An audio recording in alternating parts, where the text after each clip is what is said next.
Guys, ನಿಮಗೇನಾದರೂ ice ಪ್ಲಂಜಿಂಗು ಮಾಡಬೇಕಪ್ಪ ಅಂತಂದ್ರೆ ಈ ನೀರಾಗ ಜಿಗದ್ ಬಿಡ್ರಿ.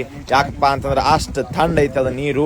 ನೋಡ್ರಿ, ನಾ ಎಲ್ಲಿ ಬಂದಿನಪ್ಪ ಅಂತ ನೋಡ್ರಿ, ಅಲಾಸ್ಕಾದ ಸ್ಕ್ಯಾಗ್ ಒಳಗೆ ಬಂದಿನಿ. ಒಂದಾನೊಂದು ಕಾಲದಾಗ 1890 ಇಲ್ಲೇ ಜನರು, ಅಮೆರಿಕಾದವರು, ಕೆನಡಾದವರು ಇಲ್ಲೇ ಗೋಲ್ಡ್ ಅನ್ನ ಹುಡ್ಕೊಂಡು ಹೋಗ್ತಿದ್ರು. And the entire time that you're going on this trail, you're having to deal with guys like these. ನೋಡ್ರಿ, ಈ ಒಂದು ಗುಡ್ಡ ದಾಟಿದ ಮೇಲೆ ಕ್ಲೋಡೈಂಕ್ ಗೋಲ್ಡ್ ರಶ್ ಅಂತ ಸಿಗ್ತೈತಿ. ಸೊ ಅದು ಹೈಕ್ ಮಾಡಕ ನಾನು ಇವತ್ತು ಹೊಂಟಿನಿ. ನೋಡ್ರಿ, ಇದು ಗುಡ್ಡ ಯಾವಾಗ ಕುಸಿತೈತಿ ಯಾವಾಗ ಬೀಳ್ತೈತಿ ಹೇಳಕ್ ಬರಂಗಿಲ್ಲ. ಅಲ್ಲಿರೋ ಬ್ರಿಡ್ಜ್ ಒಳಗೂ ಒಂದು ಬ್ರಿಡ್ಜ್ ಒಳಗ ಒಬ್ರು ಮಾತ್ರ ಹೋಗ್ಬೇಕು. ಅಷ್ಟು ರಿಸ್ಕಿ ಪ್ಲೇಸ್ ಒಳಗ ನಾನು ಹಂಗ ಸುಮ್ಮ ಧೈರ್ಯ ಮಾಡಿ ಹೊಂಟಿನಿ. ನೋಡ್ರಿ, ಇಲ್ಲೇ ಗೋಲ್ಡ್ ರಶ್ ಸಿಗ್ತದಂತ ಜನ ಸಿಕ್ಕಾಪಟ್ಟಿ ಜನ ಇಲ್ಲೇ ಸತ್ತಾರ ಥಂಡಿಗೆ, ಆ ಗುಡ್ಡ ಕುಸಿದಾಗ. ಅಂತದ್ರಾಗ ಆ ಸಣ್ಣ ಒಂದು ರಾಫ್ಟ್ ಇಂದ ಹಿಡ್ಕೊಂಡು ನಾವು ಆ ಪೂರಾ ಅದು ಲೊಕೇಶನ್ ಎಕ್ಸ್ಪ್ಲೋರ್ ಮಾಡಾಕತ್ತೀವಿ.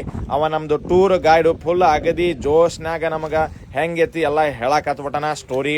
ನೋಡ್ತಿರ್ಬೋದು ಲೊಕೇಶನ್. ನೋಡ್ರಿ, ಈ ಒಂದು ನೀರು ವಿಂಟರ್ ಸೀಸನ್ ಒಳಗ ಇದು ಫುಲ್ ಐಸ್ ಆಗಿರ್ತೈತ್ರಿ. ಅಂತ ಟೈಮ್ನಾಗ ಜನರು ಈ ನದಿಯಲ್ಲಿ ಅವರು ಟ್ರಾನ್ಸ್ಪೋರ್ಟೇಷನ್ ಮಾಡ್ತಿದ್ರು ಚಿನ್ನವನ್ನು.